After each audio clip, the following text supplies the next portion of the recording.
ជំរាបសួរសួស្តីបងប្អូនទាំងអស់គ្នាបងប្អូនណាដែលចូលចិត្តខជើងជ្រូកឬក៏ចូលចិត្តខមិនថាខអីទេចឹងចូលមកថ្ងៃនេះមកខជើងជ្រូកជ្រក់ស្ពៃជាមួយនឹងខ្ញុំទាំងអស់គ្នាជាដំបូងយកជើងជ្រូកមកប្រឡាក់ជាមួយម្សៅស៊ុបបញ្ចុងស្លាបព្រាបាយស្ករសកន្លះស្លាបព្រាបាយទឹកប្រេងខ្យង1ស្លាបព្រាបាយទឹកស៊ីអ៊ីវកន្លះស្លាបព្រាបាយទឹកត្រី1ស្លាបព្រាបាយរួចហើយយើងច្របាច់ឬក៏ច្បល់ជើងជ្រូករបស់យើងឲ្យចូលសព្វជាមួយនឹងគ្រឿងបានល្អសិនមកជើងជ្រូករបស់យើងចូលសព្វគ្រឿងហើយនាងខ្ញុំបានផ្អាប់ទុកកន្លះម៉ោងបងប្អូនទាំងអស់គ្នាដើម្បីឲ្យជើងជ្រូករបស់យើងចូលគ្រឿងបានល្អហើយនេះនាងខ្ញុំមានជ្រក់ស្ពៃ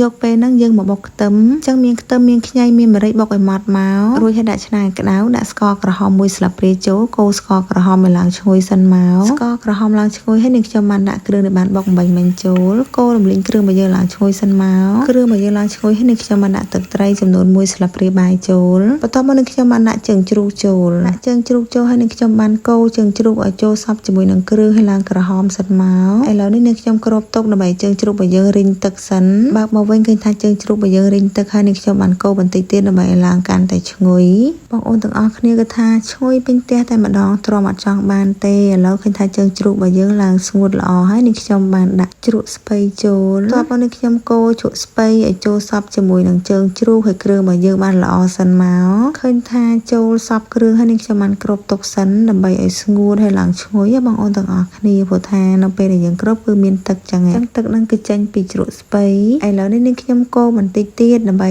ឲ្យចូលសព្វជាមួយនឹងគ្រឿងបានល្អរួចហើយនាងខ្ញុំបានដាក់ជាមួយនឹងម្រេចចូលចំពោះម្រេចបងអូនចូលចិត្តប៉ុណ្ណាដាក់ប៉ុណ្ណឹងមកអត់កំណត់ទេដាក់ម្រេចចូលហើយកូរបន្តិចរួចហើយនាងខ្ញុំបានចាក់ទឹកសចូលចំពោះទឹកសអត់កំណត់បរិមាណទេបងអូនទាំងអស់គ្នាចូលចិត្តទឹកច្រើនដាក់ច្រើនមកតែចំពោះនាងខ្ញុំចូលចិត្តខទឹកមកល្មមទេមិនច្រើនពេកហើយក៏មិនតិចពេកដែររួចហើយនាងខ្ញុំបានដាក់ពងមាន់ចូលពងមាន់អត់កម្រងថាដាក់ទេបងអូនទាំងអស់គ្នាបើកទូទឹកកកទៅឃើញនៅម៉ានក្របហ្នឹងក៏ដាក់តែម្ដងបងអូនមានពងក្រូចដាក់ពងក្រូចកាន់តែឆ្ងាញ់ឥឡូវនេះឃើញថាខបើយើងឆ្អិនហើយនេះខ្ញុំបានដួសដាក់ចានបងអូនទាំងអស់គ្នាអាចសាកធ្វើញ៉ាំបាននេះខ្ញុំធានាលើរសជាតិគឺថា10លើ10ហ្មងឆ្ងាញ់មែនទែនបងអូនទៅទិញគេញ៉ាំអត់ឆ្ងាញ់អញ្ចឹងឯណាហើយខនេះចំណេញណាបងអូនខឲ្យច្រើនមកយើងទុកញ៉ាំបានយូរព្រោះថាខអត់ងាយខូចទេអរគុណបងប្អូនដែលបានតាមដានវីដេអូនេះខ្ញុំតាំងពីដើមរហូតដល់ចប់